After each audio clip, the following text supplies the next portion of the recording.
ខ្ញុំមនីកាជាអ្នកបច្ចេកទេសនៃក្រុមហ៊ុនហ៊ុនយ៉ាងកសិកម្មនៅក្នុងនេះផងដែរចា៎នេះខ្ញុំចង់បង្ហាញពីគន្លឹះក៏ដូចជាបច្ចេកទេសក្នុងការប្រើប្រាស់ម្សៅកបោរកសិកម្មឲ្យបានត្រឹមត្រូវស្របទៅតាមបច្ចេកទេសផងដែរតើតើតជាមួយនឹងម្សៅកបោរកសិកម្មថ្ងៃនេះខ្ញុំមកបាចលើ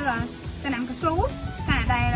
តើតើជាមួយនឹងការប្រើប្រាស់វិញក្នុងមួយផ្ទៃដីមហាតាគឺយើងប្រើប្រាស់ម្សៅកបោរចន្លោះពី 4B ទៅ 6B ហើយសម្រាប់ការបាចម្សៅកបោរនេះដែរអត្ថប្រយោជន៍ជាច្រើនដូចជាចាជួយសម្រាប់ជំនួសpHនៅក្នុងដីជួយកែប្រែដីរបស់យើងឲ្យផុសធូរចាជួយបណ្ដោះឫសស្បែកថ្មីដើម្បីឲ្យឫសកស៊ូរបស់យើងមានកម្លាំងក្នុងការស្រោបទាញចាសារធាតុចាំបានគ្រប់គ្រាន់ក៏ដូចជាទឹកបានគ្រប់គ្រាន់ផងដែរកាលណាតំណាំយើងរឹងមាំជួយឲ្យជ័រកស៊ូរបស់យើងភាពបានល្អផងដែរហើយនៅពេលដែលយើងដាក់ជីឬក៏ដាក់អីទៅក៏តំណាំរបស់យើងស្រោបទាញបានដែរចាទឹកបងប្អូនតើតើជាមួយនឹងការបាចម្សៅកបោរគឺយើងបាចនៅតាមចន្លោះរោមចាចន្លោះរោមចន្លោះពី1ទៅ1ក៏បានដែរវា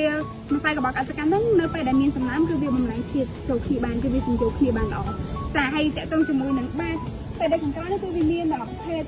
ស្លឹកឈើស្លឹកអីច្រើនក៏ដូចជាស្លឹកកស៊ូ